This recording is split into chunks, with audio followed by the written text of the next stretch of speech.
할렐루야. 아멘. 저는 오늘 임금이 베푼 혼인잔치 이런 제목의 말씀으로 은혜를 나누고자 합니다. 우리 따라 하실까요? 임금이 베푼 혼인잔치. 임금이 베푼 혼인잔치. 우리 잔치집에 가면 흥분이 되고 또 기쁨이 있습니다. 왜냐하면 그 잔치집에 가면 맛있는 음식도 있고 또 좋은 사람을 만나서 또 이야기의 꽃도 피울 수 있고 또 여러 가지 기쁨의 소식들을 나눌 수 있기 때문에 잔치집에 가는 것은 참 즐거움 중에 하나라는 거죠. 특히 그 나라의 고관들이 또 어떤 나라의 큰 임금이 그 잔치를 베푼다면 그 잔치가 얼마나 사람들로 하여금 흥분되게 하겠는가 하는 거죠. 오늘 본문의 내용은 한 나라의 임금이 혼인잔치를 준비하고 백성들을 초청했는데 그 혼인잔치는 너무나 임금이 최선을 다해서 준비한 혼인잔치였습니다. 모든 것이 다 갖추어져 있는 그런 혼인잔치임에도 불구하고 사람들이 그 잔치에 오기를 싫어하더라. 임금은 너무나 큰 실망을 느낀 거예요. 한 나라의 주권자인데 주권자가 최선을 다해서 혼인잔치를 준비했는데도 사람들이 오기를 싫어하더라는 거예요. 화가 난 임금은 군대를 보내서 그 사람들을 다 죽여버리고 또 그 동네를 불살았다 말하고 있어요. 잔치는 준비되었지만 사람들이 오는 사람이 없으니까 임금은 다시 종들을 보내서 사거리길에 가서 아무나 누구든지 만나는 대로 데려오라고 그렇게 명령을 내리니 사거리길에 나가보니까 막 별 사람들이 다 있더라 말입니다. 그들에게 초청장을 주고 임금은 그 혼인잔치를 열게 되었다. 그런 내용의 말씀이죠. 오늘 이 말씀의 내용이 우리에게 주는 교훈이 있다는 거죠. 이 임금이 베푼 혼인잔치는 바로 하나님이 우리에게 주는 천국을 말하는 거죠. 천국은 모든 것이 다 갖춰져 있다는 거예요. 우리 잔치집에 가면 평소에 먹지 못하는 좋은 음식도 있고 참 행복을 느낄 수 있는 그런 것이 준비되어 있지만 사람들이 자기 어떤 일 때문에 그 잔치에 참여하지 못한다면 그 잔치의 기쁨을 누리지 못하지 않는가 하는 거죠. 하나님 우리에게 주시는 천국은 바로 혼인잔치와 같다는 거죠. 기쁨이 있고 만족이 있고 거기에 하나님의 축복이 있음을 우리들에게 말하고 있는 거죠. 그런데 사람들은 싫어한다는 거예요. 오늘 이 혼인잔치를 통해서 우리에게 주시는 교훈이 뭔가 거기를 한번 살펴보고 은혜를 나누고자 합니다. 첫째로 보면은 그 잔치는 너무나 소중하고 또 귀한 잔치라. 따라하실까요? 소중하고 귀한 혼인잔치. 소중하고 귀한 혼인잔치. 이 잔치는 여타 다른 어떤 잔치와는 다른 잔치인 것이 이 잔치의 그 주인은 누군가? 바로 그 나라의 임금이라는 말입니다. 임금은 그 나라의 주권자잖아요. 힘있고 능력 있는 이 임금이 혼인잔치를 준비했으니 얼마나 혼인잔치가 풍성하겠는가 하는 거죠. 한 나라의 임금보다도 더 높은 사람이 없단 말입니다. 그 나라의 백성들은 그 임금의 뜻에 의해서 움직여야 할 그런 백성임에도 불구하고 백성들은 소중하고 귀한 혼인잔치를 거부하고 자기 일을 찾아서 나가는 것이 바로 불행을 만들어내는 원인이 되었다고 성경은 말하고 있습니다. 오늘 하나님이 예배하시는 천국, 우리에게 주시는 천국은 최고로 좋은 혼인잔치와 같은 그런 가치가 있는 것을 주님 우리들에게 말씀하고 있는 거죠. 천국은 너무나 귀하고 가치 있는 것임에도 불구하고 사람들은 그 가치를 알지 못한다는 것에 문제가 있다는 거예요. 임금이 베푼 혼인잔치는 귀중하고 가치가 있는 혼인잔치라 하는 것을 우리들에게 주님은 말씀하고 있는 거죠. 왜 이것이 귀중하고 가치 있는 혼인잔치인가? 첫째로 임금이 자기 아들을 위해서 준비한 혼인잔치였기 때문에 그렇습니다. 아들. 이 임금에게는 자기 아들이 있는데 뭐 성경에는 구체적으로 기록되지 않았지만 외아들인 것은 틀림없어요. 자기 외아들을 위해서 정성을 다해서 혼인잔치를 준비했는데 사람들은 그 혼인잔치에 오기를 싫어하더라. 성경은 그렇게 말하고 있어요. 자, 마태복음 22장 2절에 보니까 천국은 마치 자기 아들을 위하여 혼인잔치를 베푼 어떤 임금과 같으니 임금에게 있어서 이 아들은 자기 생명보다도 더 귀중한 아들이라는 거예요. 우리들도 마찬가지지 않았습니까? 자기 자식은 자기 자식보다도 더 애착이 가고 사랑이 가는 그런 존재이지 않습니까? 임금이 자기 아들 위해서 혼인잔치를 준비했는데도 사람들은 오기를 싫어하더라. 그런 말씀이죠. 창세기 21장에 보면 아브라함이 자기 아들, 백세에 난 자기 아들 이삭을 위해서 혼인잔치를 열었어요. 혼인잔치를 열고 사람들을 몇 명의 사람들을 불러 모으고 잔치를 할 때 기쁨이 너무 충만했어요. 아브라함이 자기 자신을 위한 잔치가 아니고 자기 아들 이삭을 위해서 잔치를 여는데 그때 어떤 일이 벌어졌는가? 첩의 아들 이스마엘이 와서 희롱을 하는 거예요. 그 이삭을 손가락질 하면서 희롱하고 그를 놀리는 것을 아브라함의 부인 사라가 그것을 보았다는 거예요. 그것을 보고 아브라함과 사라는 분노를 한 거예요. 아브라함이나 사라 자신을 위해서 누가 모욕을 하고 희롱을 하면은 그 고통이 덜할 것인데 자기가 가장 사랑하는 백세에 있는 아들을 희롱하고 놀리는 것을 보고 아브라함과 이 사라는 분노를 한 거예요. 사라는 당장 아브라함에게 찾아가서 저 이스마엘과 첩을 내 쫓아라 그렇게 말해요. 그래서 첩과 이스마엘은 아브라함의 집에서 쫓겨나더라. 성경은 그렇게 말하고 있어요. 이것을 보면 자기 자식에 대한 애착이 얼마나 사람들은 강한가 이것을 알 수 있다는 거예요. 임금은 자기 아들 외아들을 위해서 혼인잔치를 열었는데도 사람들은 관심을 갖지 않고 거부했기 때문에 임금은 화가 나더라는 거예요. 이 임금은 누군가 바로 우리 하나님 아버지를 말하는 거죠. 이 아들은 누구를 말하는가? 우리 주 예수 그리스도를 말한다는 거죠. 이 세상에 하나님 아버지와 그 아들 예수 그리스도보다도 더 소중한 존재는 이 세상에 없다는 것을 우리들에게 말하고 있는 거예요. 아멘. 오늘 나는 무엇에 가치를 두고 있는가? 누가 가장 귀중한 가치인가? 한 나라에 살면서 하나님이 지으신 이 나라에 우리가 살면서 하나님이 나의 최고의 가치인가? 그 아들 예수 그리스도가 나에게 최고로 귀한 가치인가를 발견해야 한다는 거죠. 그렇지 못하다면 우리도 이 불행한 임금에게 진노를 당하는 그런 불행한 사람이 될 수 있다는 사실을 주님은 우리들에게 경고하고 있는 거죠. 자기 아들을 위해서 연 혼인잔치라는 거. 이게 귀중하다는 거죠. 우리는 이 세상 살아가면서 이 임금이신 하나님과 임금의 아들이신 예수 그리스도를 생각해야 하는 거죠. 이분이 최고의 가치를 지는 분이라 그분에게 최고의 관심을 두고 그분에게 최고의 가치를 두는 사람이 가장 복된 사람이고 천국에 합당한 사람인 것을 우리들에게 말씀하고 있는 거예요. 두 번째로 이 혼인잔치가 가치가 있는 것이 모든 것이 갖추어져 있는 잔치이기 때문에 그렇어요. 따라하실까요? 모든 것이 갖추어져 있는 혼인잔치. 모든 것이 갖추어져 있는 혼인잔치. 자, 마태복음 22장 4절에 보니까 다시 다른 종들을 보내며 이르되 청한 사람들에게 이르기를 내가 오찬을 준비하되 나의 소와 살찐 짐승을 잡고 모든 것을 갖추었으니 혼인잔치에 오소서 하였더니 모든 것을 갖추었다는 거예요. 이 혼인잔치가 부족함이 없다 그런 말이에요. 고대 사회에 참 배고픈 시절에 잔치집에 가면 배부르게 먹는 그런 일이 있었지 않습니까? 이 잔치는 임금이 그 모든 것을 다 가진 임금이 준비한 잔치이기 때문에 이곳에는 모든 것이 다 있다 그런 말이에요. 이와 마찬가지로 우리 하나님이 우리를 위해서 예비한 천국은 모든 것이 다 있다는 거죠. 우리가 장차 들어갈 천국 말고 말입니다. 이 땅에 예수 그리스도가 이 땅에 가지고 오신 하나님 나라 천국에는 우리에게 필요한 모든 것이 다 갖추어져 있다 그런 말이죠. 우리 인간의 불행이 뭡니까? 내가 영이 죽어 있는 거죠. 그리고 인간의 불행은 뭡니까? 내 삶 속에 환경에 저주가 있다는 거예요. 또 불행은 뭡니까? 내 삶 속에 질병과 죽음이 온다는 사실이에요. 이 문제를 누가 해결한단 말입니까? 하나님 나라의 주인이 되시는 그 하나님이 그 아들을 보내서 이런 인간의 문제를 다 해결한다. 그렇게 성경은 말하고 있어요.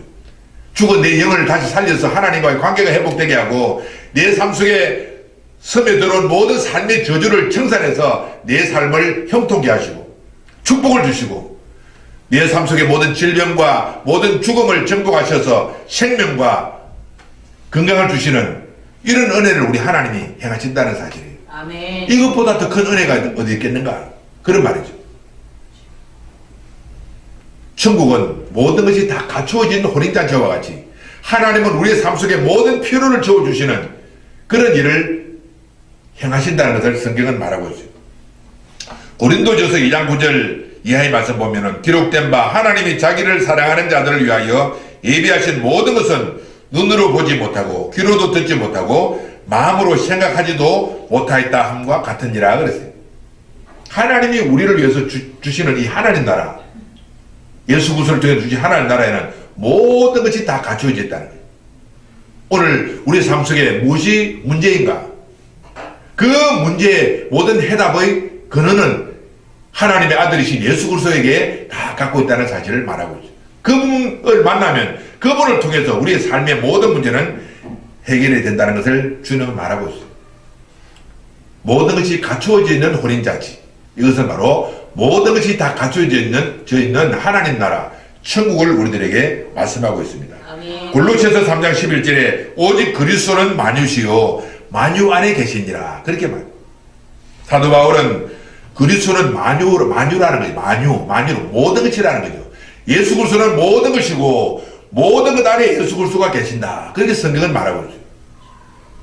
오늘 우리가 무엇을 필요로 하는가? 내 삶 속에 결핍이 뭔가? 누가 이 내 삶 속에 결핍을 채우는가? 예수 그리스도라는 거예요.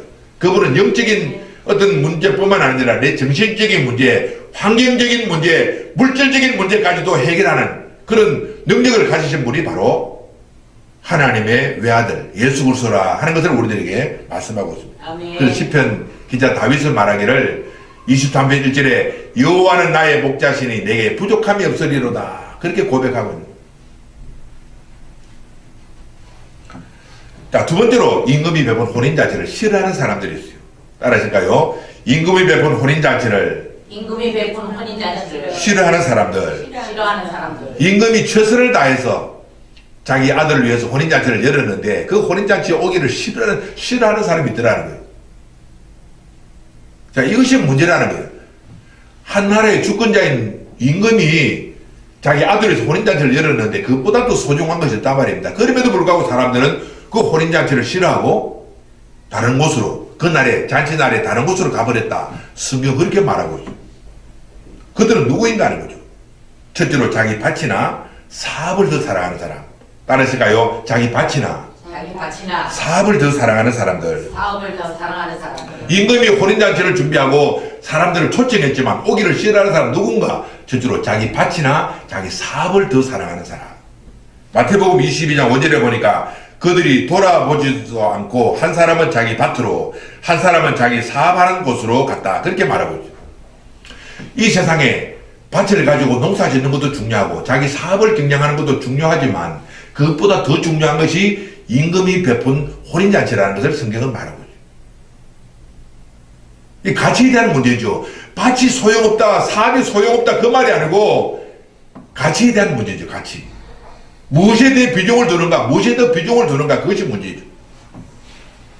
어떤 사람은 이 밭이나 이 사업이 아무 가치가 없다 그런 말이 아니고 자기 밭이나 사업보다도 더 중요한 것이 임금이 베푼 혼인잔치라, 즉 천국이라 그 말이죠. 하나님 나라 일이라 그 말이죠. 아멘. 성경에 보면은 예수님을 만나고 자기 직업을 버린 사람, 예수님을 만나고 자기 사업을 버린 사람에 대한 이야기가 많이 기록되고 있어요. 예수님의 제자 12제자 중에 한 사람이 마태는 원래 세관원이었어요. 세관원. 그 세관원으로서 돈도 잘 버는 그런 사람인데 어느 날 세관에 앉은 마태에게 찾아오서 예수님이 너는 나를 따르라 그렇게 말했을 때 마태는 자기의 모든 직장을 버리고 예수님을 따라갔다고 말하고 있어요. 베드로도 사업가잖아요. 사업가. 갈릴리 바다에서 물고기 잡는 어업을 하는 그런 사람인데 예수님이 베드로에게 찾아오셔서 너는 사람 낚는 어부가 되라는 말씀을 듣고 그는 자기 배와 그물을 다 버려두고 예수님을 따라갔다고 말하고 있어요. 그들이 존경받아야 할 이유는 뭡니까? 자기 직업이나 자기 어떤 사업보다도 예수님을 더 소중한 가치로 두었기 때문에 그런 거예요. 오늘 우리도 이 세상 살면서 내 직장도 중요하고 내 사업도 중요하지만 그것보다도 더 중요한 것이 하나님 나라 일이라는 거죠. 그 다음에 두 번째로 혼인잔치 오기를 싫어하는 사람 두 번째 누군가? 자기 소유를 더 소중하게 생각하는 사람들. 따라서 자기 소유를 더 소중하게 생각하는 사람들. 똑같은 말씀이 누가복음 14장에 기록되고 있는데 누가복음 14장 19절에 또 한 사람은 이르되 나는 소 5개리를 사슴에 시험하러 가니 청컨대 나를 양해하도록 하라 그랬습니다. 소 5개리는 소 10마리죠. 이 사람도 아마 돈이 많은 부자인 것 같아요. 내가 소 5개리를 샀기 때문에 나는 임금이 베푼 혼인잔치에 갈 수가 없다 그렇게 말해요. 이 사람은 혼인잔치보다도 자기 소가 더 중요하다는 거예요. 자기 소유가 더 중요하다는, 자기 재산이 더 중요하다는 거예요. 여러분, 재산이 중요하지 않다 그런 말이 아니에요. 가치에 대한 문제죠. 내 재산이 더 중요한가? 하나님 아버지와 그 아들 예수 그리스도가 더 중요한가? 이 가치에 대한 문제죠. 자기가 산 소 때문에 임금이 베푼 혼인잔치를 거절하고 소에게 다가갔다가 이 사람은 임금에게 버림을 당했다고 성경은 말하고 있어요. 마태복음 6장 24절에 한 사람이 두 주인을 섬기지 못할 것이니 혹 이를 미워하고 저를 사랑하거나 혹 이를 중히 여기고 저를 경히 여김이라. 너희가 하나님과 재물을 겸하여 섬기지 못하리니. 예수님이 직접 말씀하셨어요. 하나님과 재물을 겸하여 섬기지 못한다는 거예요. 두 개 중에 하나의 가치를 더 두고 살아가야 된다는 것을 말하고 있어요. 세 번째로 누군가 혼인잔치에 들어가지 못하는 사람, 누군가 자기 가정을 더 사랑하는 사람. 따라하실까요? 자기 가정을 더 사랑하는 사람들. 자기 가정을 더 사랑하는 사람. 누가복음 14장 20절에 보면은 또 한 사람은 이르되 나는 장가 들었으니 그러므로 나는 가지 못하겠노라 하는지라. 임금이 혼인잔치를 준비하고 사람을 초청했는데 어떤 사람은 나는 장가 들었다는 거예요. 장가 들었기 때문에 나는 혼인잔치에 못 가겠다는 거예요. 그래서 임금에게 미움을 받게 되고 버림을 당했다고 성경은 말합니다. 그 나라에서 쫓겨났다는 거예요. 우리의 가정이 필요 없다는 것이 아니에요. 가정도 소중하죠. 가정도 소중하지만 이 가정이 하나님 나라 또 그 하나님 나라의 아들이신 예수 그리스도보다도 더 소중하지 않다는 것을 우리에게 말하고 가치에 대한 문제죠. 마태복음 10장 37절에 아버지나 어머니를 나보다 더 사랑하는 자는 내게 합당하지 아니하고 아들이나 딸을 나보다 더 사랑하는 자도 내게 합당하지 아니하고 그랬어요. 가정은 소중하지만 그것이 하나님 나라보다는 더 소중하지 않다는 거죠. 그 가치에 대한 문제죠. 그 다음 네 번째로 혼인잔치에 들어가지 못하는 사람 누군가 하면은 임금을 미워하는 사람들. 따라하실까요? 임금을 미워하는 사람들. 임금을 미워하는 사람. 임금이 혼인잔치를 준비하고 사람을 초청했지만 그곳에 들어가지 못하는 사람 누군가 임금을 미워하는 사람이 있다는 거예요. 어떤 사람이 뭘 그렇잖아요.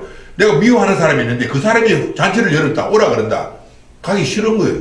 당연하죠. 그런데 임금이 혼인잔치를 준비하고 사람을 초청했는데 그 중에는 임금을 미워하는 사람들이 있었다고 성경은 말하고 있어요. 자, 마태복음 22장 6절에 보니까 그 남은 자들은 종들을 잡아 모욕하고 죽이니 그랬어요. 임금이 보낸 종들을 모욕하고 그들을 죽였다는 거예요. 도대체 이런 일이 왜 있는가요? 그 나라 임금에게 모든 백성들은 은혜를 받고 혜택을 누리는데 왜 그 사람들은 임금을 미워하는가? 답은 한 가지예요. 그 속에 사단이 들어가게 됩니다. 미움의 근원은 누군가? 사단이에요. 사단이 사람 속에 인격 속에 들어오면 그 어떤 한 특정인을 미워한다는 거예요. 하나님의 영 예수께서 우리 속에 들어오셔서 나를 주장하시면 사람을 미워하는 마음이 없어지잖아요.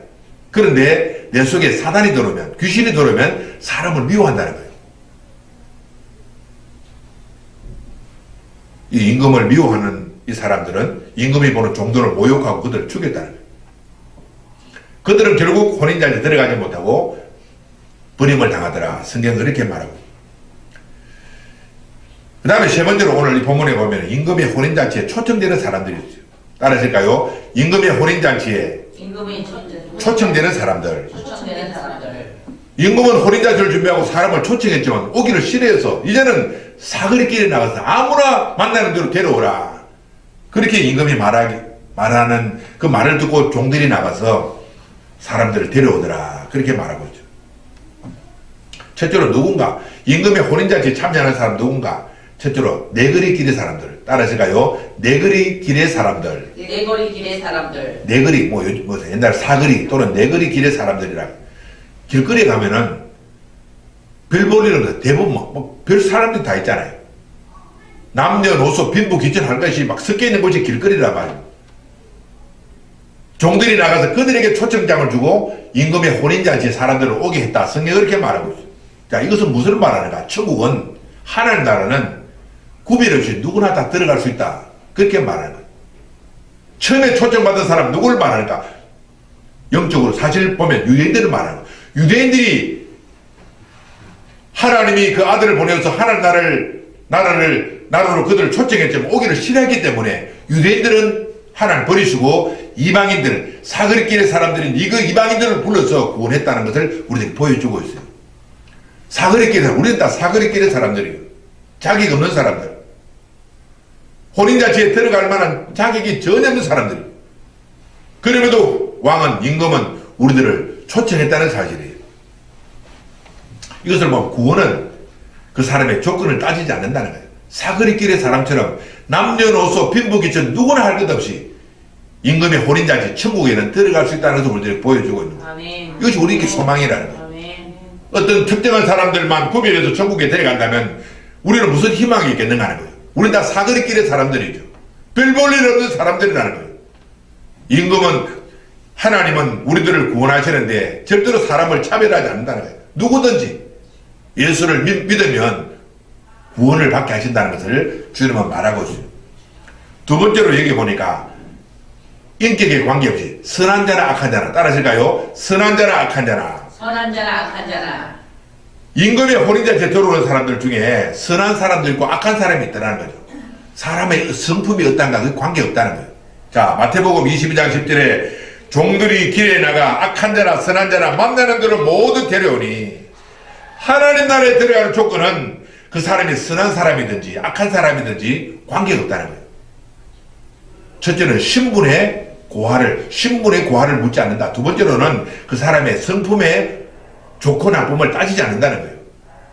이것이 얼마나 큰 혜택인가 하는 거예요. 착한 사람들만, 선한 사람들만 천국에 데려간다면 무슨 소망이 있겠는가 하는 거예요. 그런데 문제는 뭔가 선한 사람, 악한 사람 누구나 다 혼인잔치에 초청장을 받지만 받고 난 이후에 이제 문제라는 거예요. 받고 난 이후에 준비해야 하는 거예요.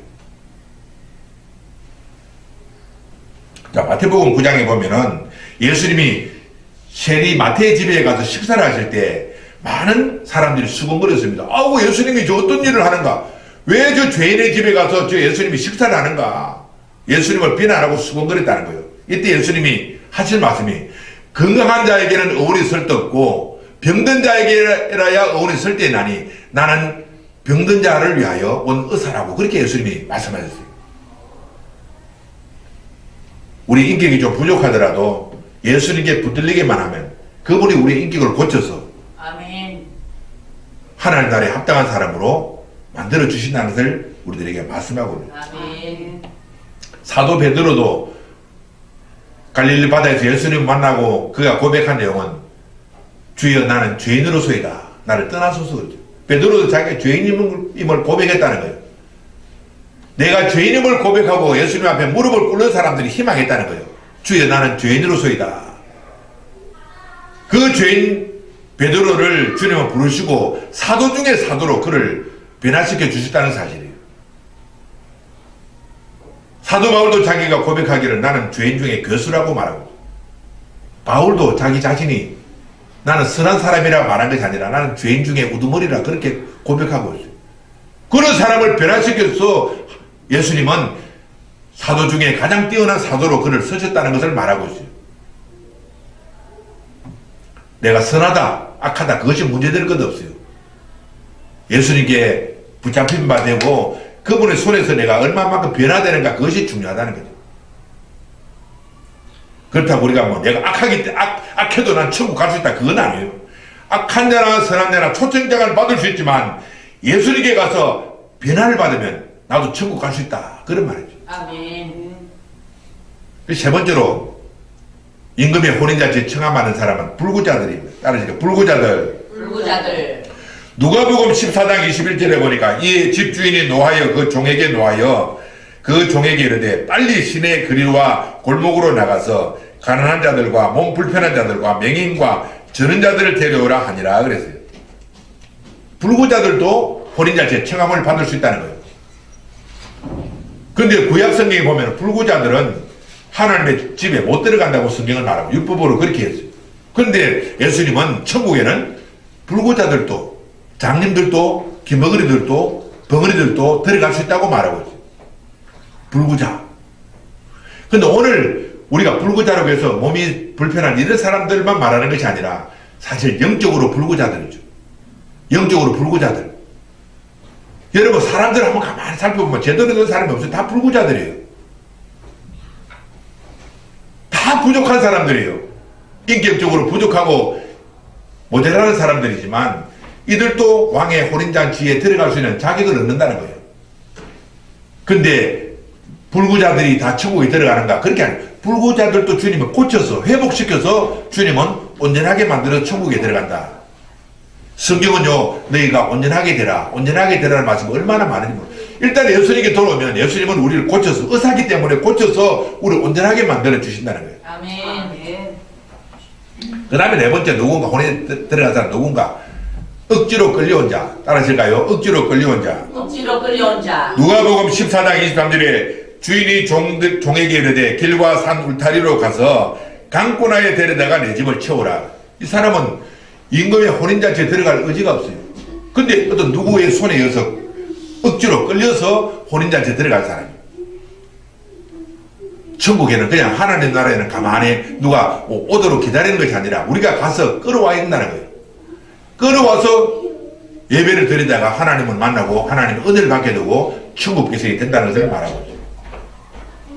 우리 전도할 때도 그 사람이 거절하더라도 끝까지 우리는 인내하고 찾아가서 거절하는 사람들도 끌어다가 교회에 데려와야 된다는 것을 말하고 있어요. 아멘. 아이고 사람 오겠지 뭐 기다리면 오겠지 아니라는 거예요. 강권하여 데려다가 내 집에 채우라. 강권하여 내 집을 채우라. 그렇게 말하고 있어요. 억지로 끌려왔다가 예수 믿는 사람들이 많아요.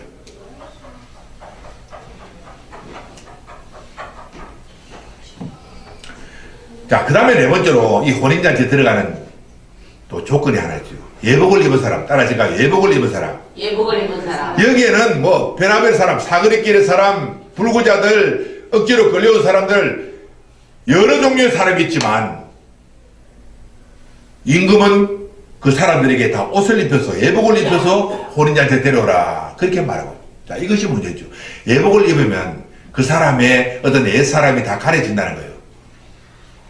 어떤 사람은 그냥 유니폼을 입으면 그 사람이 다 가려지잖아요. 다 똑같이 보인단 말이에요. 임금의 혼인잔치에 들어가기 위해서는 예복을 입어야 하듯이 우리가 천국 들어가기 위해서도 내 자신이 과거에는 어떤 사람이든지 그것은 불문하고 하나님은 예복을 입고 천국에 들어가야 된다고 성경은 말하고 있죠. 제일 중요한 것은 예복을 입는 거예요. 오늘 나는 예복을 입고 있는가? 예복을 입고 있는가? 이 예복은 뭔가?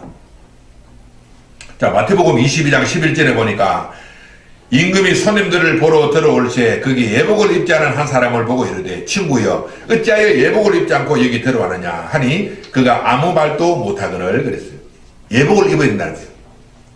천국 들어가기 위해서는 예복을 입어야 한다는 거예요. 내가 죄인이든지 악한 사람인지 선한 사람 관계없다는 거예요. 신분에 관계없다는 거예요. 그러나 예복을 입고 그곳에 들어가야 한다는 거예요.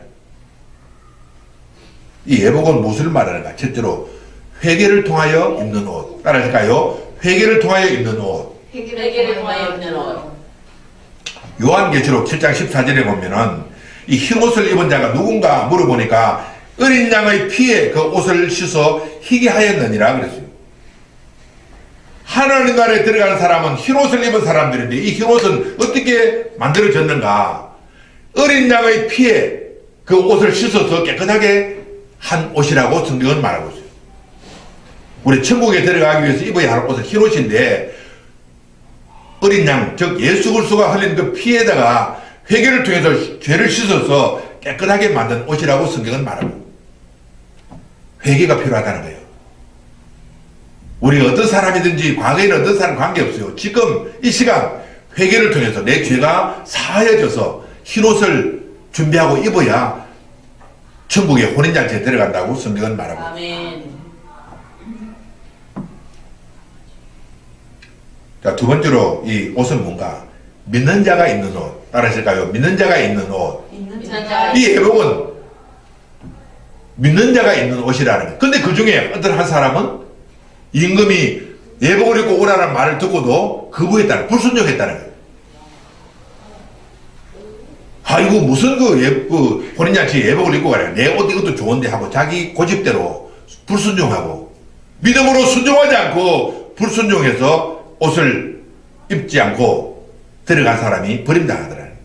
그런데 예복을 입은 사람은 믿음으로 옷을 입는 사람들이라 그런 말이에요.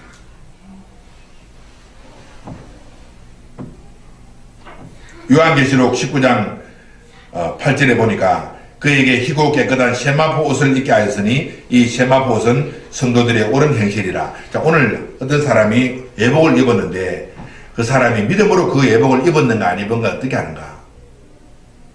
그 사람이 변화를 받는가 안 받는가를 보면 알아요. 우리가 예수 그리스도를 믿으면 반드시 그 사람 삶 속에는 변화가 있다는 거예요. 변화되지 않는 사람은 그 사람 믿음의 사람이 아니라 그런 말이에요. 이 세마포 옷은 뭡니까? 성도들의 옳은 행실이라 그런 거죠. 믿으면은 변화된 행실이 따라온다는 거예요. 그 다음에 마지막 세 번째로 이 옷은 바로 예수 그리스도를 말합니다. 따라하실까요? 예수 그리스도. 예수 그리스도. 우리가 천국 들어가기 위해서는 예수 그리스도로 옷을 입어야 우리가 천국에 들어간다. 그렇게 말합니다. 창세기 3장 21절에 보니까 여호와 하나님이 아담과 그의 아내를 위하여 가죽 옷을 지어 입히시니라 그랬어요. 아담과 하와가 뱀에게 속아서 죄를 짓고 동산 숲을 나무 속에 숨어 있을 때 하나님은 그들을 불러내시고 그들이 보는 앞에서 한 어린 양을 잡아서 피를 흘리고 죽게 만들고 그 어린 양의 가죽을 벗겨다가 아담과 하와에게 옷을 입혔다고 성경은 말하고 있죠. 이 옷은 바로 예수 그리스도를 말하는 거예요. 우리 천국 가기 위해서는 우리 예수 그리스도로 옷을 입어야 하는 거예요. 아멘. 오늘 나는 예수로 옷을 입고 있는가? 예수로 옷을 입는다면 예수와 나는 하나가 된다는 거예요. 갈라디아 3장 27절에 보니까 누구든지 그리스도와 함께 세례를 받은 자는 그리스도로 옷을 입었느니라 그랬어요. 바울은 우리 자신들은 예수로 옷을 입은 사람들이라고 말하고 성도들은 누군가? 예수로 옷을 입은 사람. 우리 천국 갈 때 예수로 옷을 입은 그런 사람들이 천국 간다는 거예요. 아멘. 그런데 오늘날 많은 사람들이 그렇잖아요. 예수로 옷을 입고 사는 사람이 몇 명이 되는 거예요. 주일날 그 교회 나와서 주여 예배 그냥 형식 근성으로 예배 드리고 그냥 가서 평소에 예수로 옷을 입고 예수와 함께 연합해서 그분과 함께 살아가는 사람 몇 명이나 되는가. 한번 내 자신을 곰곰이 생각해 봐야 합니다. 예수로 옷을 입는다는 것은 예수와 나는 하나가 되어서 이 땅을 살아간다는 것을 말하고 그런 사람들이 천국 혼인잔치에 들어간다. 그런 말입니다. 오늘 이 시간 이 말씀을 듣는 저와 여러분 예수 그리스도로 옷을 입는 저와 여러분 되시기를 주님의 이름으로 축복합니다.